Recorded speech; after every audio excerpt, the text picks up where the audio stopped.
রাধে রাধে বন্ধুরা, দীর্ঘ অপেক্ষার অবসান ঘটে শুরু হয়ে গেল এশিয়া কাপ 2025। প্রথম ম্যাচেই হংকংকে হারিয়ে আফগানিস্তান টিম শীর্ষে উঠে গেল, যেটা আমরা আগে থেকেই আশা করেছিলাম। এশিয়া কাপের দ্বিতীয় ম্যাচ রয়েছে ইন্ডিয়া বনাম ইউএইর মধ্যে। যদিও এই ম্যাচের ফলাফল সবারই জানা, কারণ ইন্ডিয়া টিম ইউএইকে হারাবে এটাতে কোনো দ্বিমত নেই। তো রাম রাম বন্ধুরা, চলুন দেখে নেওয়া যাক ইউএইর বিরুদ্ধে টিম ইন্ডিয়ার সম্ভাব্য একাদশ এবং সঞ্জু স্যামসন কি এই একাদশে সুযোগ পাবে নাকি তাকে ডাগআউটে বসে থাকতে হবে। তো অভিষেক শর্মা ও শুভমন গিল ওপেনিং ব্যাটসম্যান।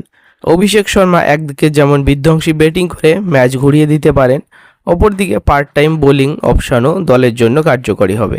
এছাড়া তিলক বর্মা তৃতীয় নম্বরে নিজের স্থান নিশ্চিত রেখেছেন, যদিও তার সাম্প্রতিক পারফরমেন্স কিছুটা ওঠানামা করছে।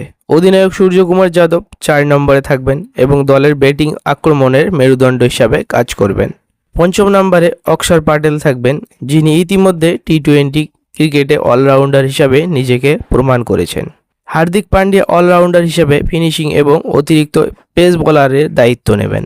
উইকেট কিপার জিতেশ শর্মা যদি সঞ্জু স্যামসন সুযোগ না পান তাহলে প্রথম পছন্দ হিসাবে দলে থাকবেন।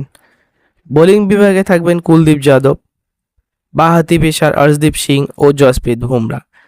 এছাড়াও বরুণ চক্রবর্তী টার্নিং পিচে মিস্ট্রি স্পিন বোলিং করে প্রতিপক্ষকে সমস্যায় ফেলতে পারেন।